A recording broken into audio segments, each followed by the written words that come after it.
Welcome back to Beauty Marks Podcast, a space where we embrace marks acquired through our journey. My name is Elizabeth Savillon, and I am the host of this podcast. Welcome to episode 48. Thank you guys for joining me, and it's been a crazy past few weeks, as you guys have probably seen on social media. I have been traveling, big events like for family, like my sister's graduation, just kind of getting organized with some projects, and it's been a lot. I feel very, very tired. It's been a blessing to be able to do that. But at the end of the day, I feel like, there's different types of vacation. When you go on a vacation, that's like you unwind and you're literally chilling out for however many days. Well, all the places that I've gone to are places that I want to explore. So it's sometimes hard to do a lot to get to know the area plus rest in between. So it's also been interesting with the whole update with the mask and the vaccine the past few weeks. Like when we were in Las Vegas, that's when they updated the whole mask mandate. And so it's just weird. Like I'm not saying that I'm pro or con either thing. I really try to steer away from that stuff because I feel like that's all personal choice. But I feel like when you're just so used to something, it's not even about if I think it's right or wrong. It's just when you're used to it. Like, so it just feels weird not seeing people with masks after like everyone has been wearing a mask for like a year and a few months. And so it's like that's been kind of like part of your uniform for such a long time. And then to feel like, oh, like I actually don't need this. Like I'm good. Like this is fine. So it's more that. But yeah, so it feels like life is kind of going back to normal. More people are traveling, more people are feeling comfortable, whatever the reason might be. So aside from that, I did kind of take a break too. I feel like I end up doing it to myself sometimes that I do overload myself emotionally. I think it's more that.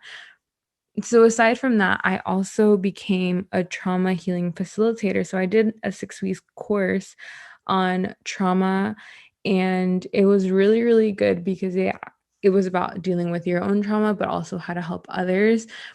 And so I will be giving details about that on a later episode, but that was really, really good for me because I saw a lot of areas in myself from things that I've had to work through and things that I haven't worked through. And it was just very like emotionally draining. And so because I felt emotionally drained, I feel like I kind of needed to step back, even like from social media a bit, like just personal stuff, and just deal with me and make sure that I'm okay, because we're going to be talking about it today, but the whole episode is about empaths. And so you will understand more about how I function, and maybe you can relate. And this whole topic came from a post that I made on my stories. And I actually got a lot of people that responded and were like, wow, that's me. Like, that's exactly, I've never heard it in that way. And I've never understood that, but that's literally me. And so that's what I'll be talking about today. It's a topic very close to me because this has been something that I've been told my whole life. And it does make you feel like, is there something wrong with me? But I hope that at the end of this episode, you can either take some new information about how other people around you are, or you can identify yourself as an empath and realize ways that you can still function in a healthy way for yourself. So the post I'm referencing to is the one from Tamara Mori from Sister Sister. And she said something that was just so amazingly, like, she just wrote it so well, and I resonated to it. She said, "I never knew what an empath was until I got older. Many times I was called too emotional, too kind, too loving. You need to be more aggressive. Be real. Stop being fake," they would say. I now understand that many still don't understand us. Empaths are people who feel more empathy than the average person. We are highly aware of our emotions and of those around us, sometimes taking them on as our own, always extending a helping hand to mend, encourage, or lift up. We are also highly intuitive. Sometimes I hate this gift. it actually hurts us not to care. It can be exhausting, but if harnessed, it can be your superpower. We love and we love hard, sometimes at the point of being used and taken advantage of. The downfall of us in a world rampant of wolves in sheep clothing, beware of the narcissist. They love us. I have finally accepted who I am, learned to love myself, and set the boundaries I need to thrive. So grateful for this God given gift, and so grateful for my family and friends who continue to help me grow in this beautiful thing called life. And I resonated with that so much. Like, so much, because I was like, wow. Like, every word that she said, I'm like, that's me. Like, I've been told those things. I have felt that way. It feels like that. And so that's what I wanted to talk about today, because I know that as I go into more episodes, there's things that I have worked on and I have found out about myself that I feel like are so helpful for other people listening to the podcast that follow my podcast and want to be more self-aware, because I feel like the more self-aware you are about yourself, the more in control you are of your emotions, of your mental health, making sure that you are doing the things to keep your peace. And also, you can understand that people might not understand you. And, we've talked about different topics. And even in the past, we've talked about narcissist,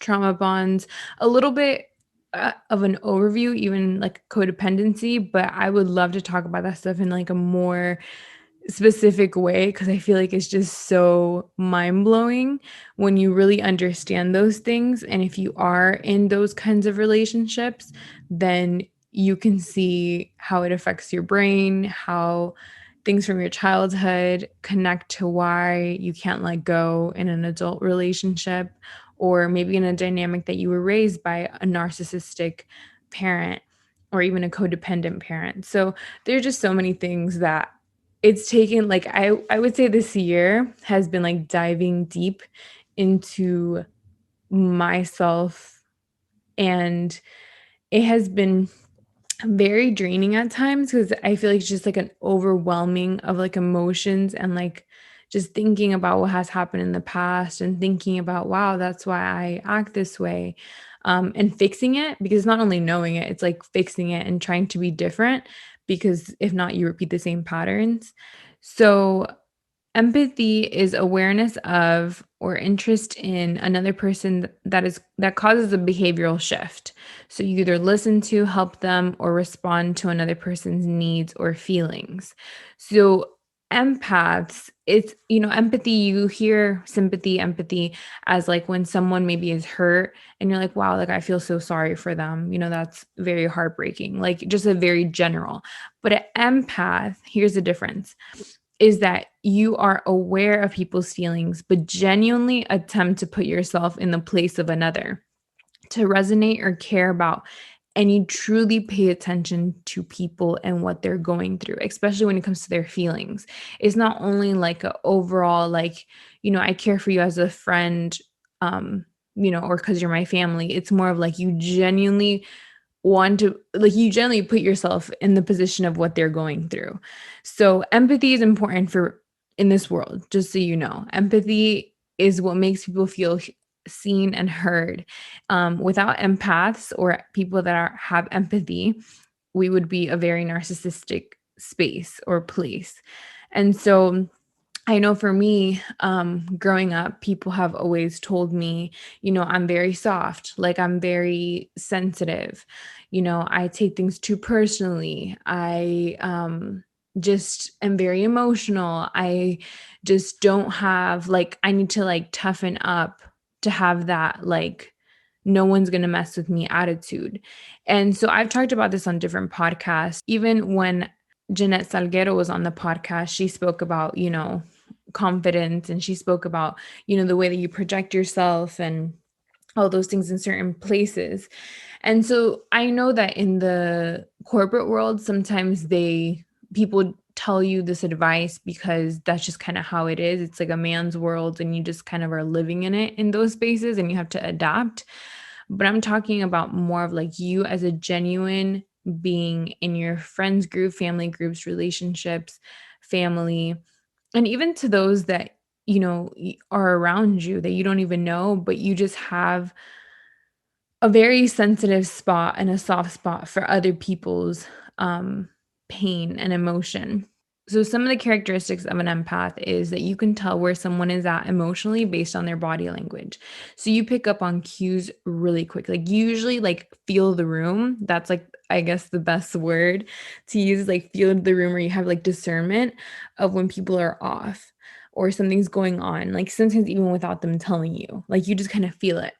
I know this is something that I remember I've always felt like it had been a downfall in my relationships because I would always ask so many times, like, how are you feeling? Like, are you okay? Is something wrong? Like, because I would just feel the energy.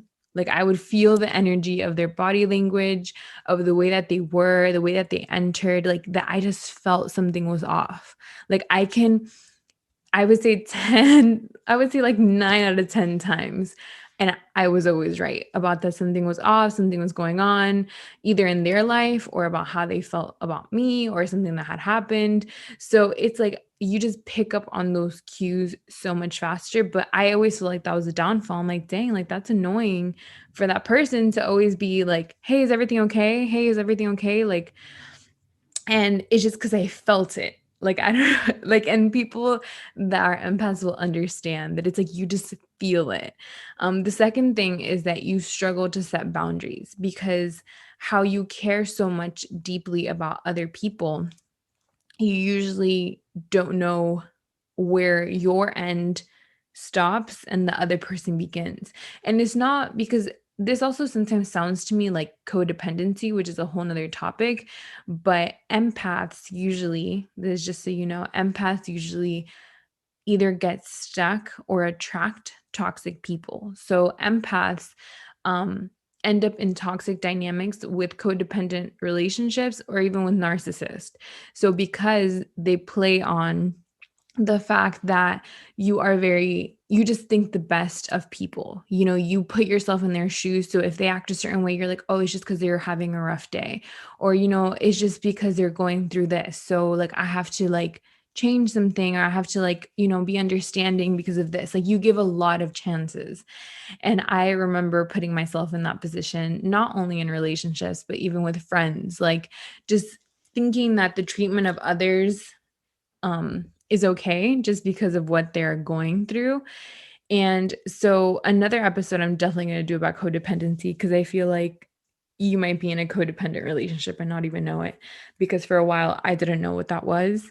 And so all these terms, even in my counseling sessions that I do, are all like I would say for the past few weeks, every week I'm like, wow, like just learning something new. And I feel like it just makes me so much more aware to understand myself, because I used to really think that I was crazy. I'm not gonna even lie. Like I used to think that like I just was too much. Like just me being me is just too much for everyone, because I would be told that all the time. And in relationship spaces, that's what it felt like. Like it was like, oh, you're too clingy, you're too this, you're too that, you're too um just sensitive. You're just taking everything so personal. And it's like when that person doesn't either understand but also doesn't want to understand, that's another thing, then it makes it very frustrating. So another characteristic of it is that you feel things deeply. So, others suffering, it really affects you. So like other people crying or in pain, it's like you really feel it. Like it really does make you suffer um, close to how much they're suffering. When people are super nice, you also feel that very strongly. And then news or really dark things that are happening in the world do affect you. I know that for me, there's certain things that I just cannot see when it comes to, and it's not putting a blind eye, it's just that I would see how overwhelming it would be when it comes to like things of injustice or abuse of children, or even wars and killings. Like that stuff really really affects me. Or things with animals, like there's certain things that I just can't deal with, and I've had to like just not watch. I rather hear about it, or like, just someone tells me an overview sometimes of certain things, because I really get very, very sad. Like, it's a deep sadness that I feel. And it's an overwhelming deep sadness, because when you feel strongly about or deeply about what other people are going through, it's like an overwhelming of stimulus. Like, it's just an overwhelming of like everybody's emotions plus your own. And so another thing is, you feel what others go through. um that goes hand in hand with you feeling things very deeply. And then you also are an emotional support or advice, or give advice to other people. So like, a lot of people can either rely on you, or um maybe you are just like an encourager, or you really do support other people when they're going through things. So that is also another sign that you can be an empath, is that because you have that spot about you, that you can listen, that you can relate, you can offer that empathy and understanding that no one else can, because it does take a great deal of intuition, of love, of empathy, to be able to listen to someone and have them feel like you hear them, you understand them, and you're there for them. Um, Other than someone just telling you, hey, I'm thinking about you, and that's it. So, another characteristic is that you don't like conflict, because usually you get overwhelmed with your emotions and the other person. So usually you just don't like confrontation, you don't like fighting. Like, it just makes you very, very sad, because you feel the other person's emotions and yours too. But this is also when not having boundaries and not liking conflict can end up making you feel used, because you're not putting restrictions, and you're not saying what you either feel or need, because you don't want to make anybody upset.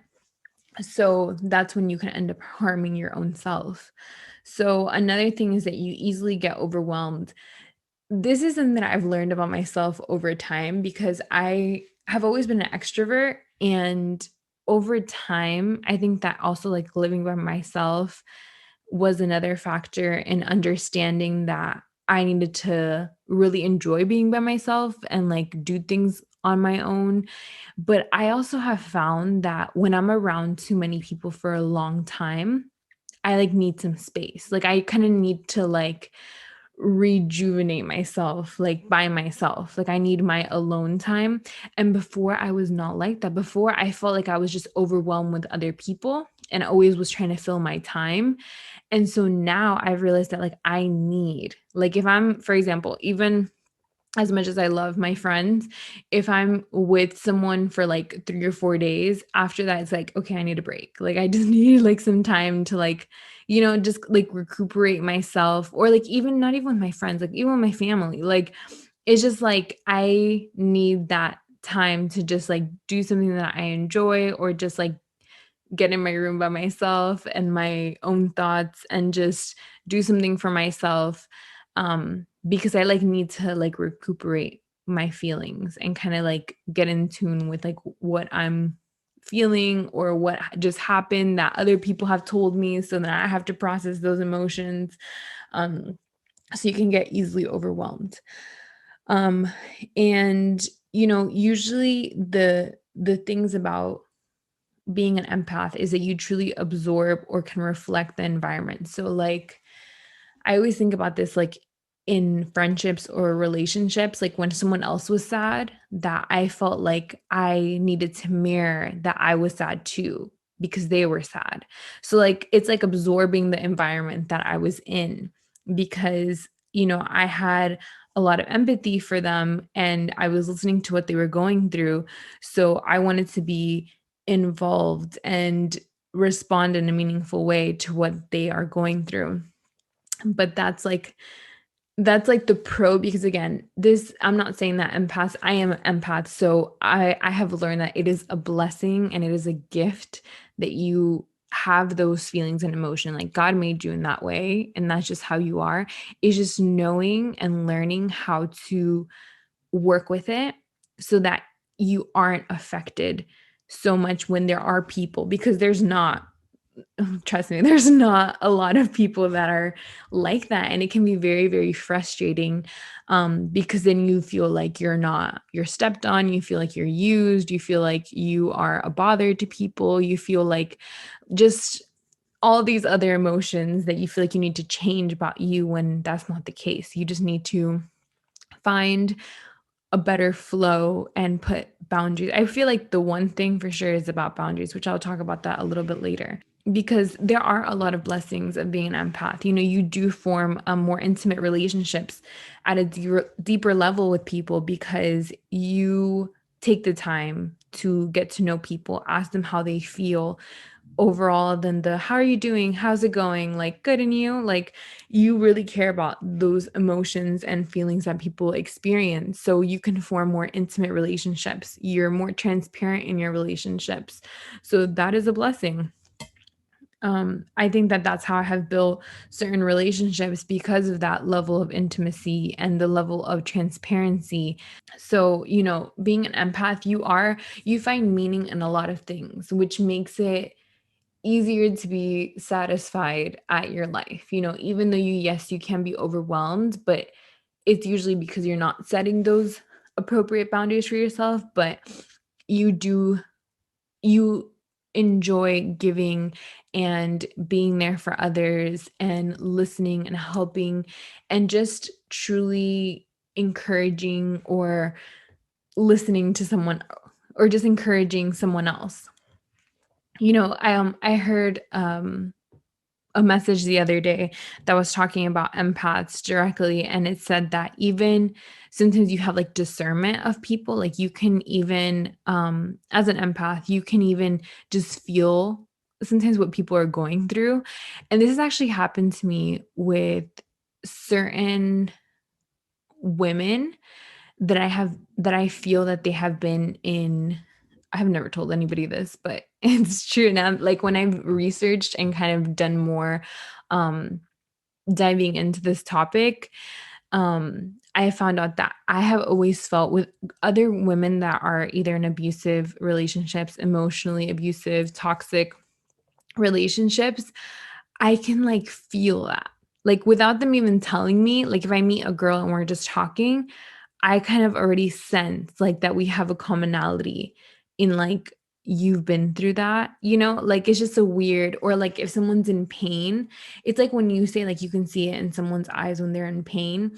I feel like I also can't really hide well when I'm in pain emotionally, but I feel like I can sense that off of people too.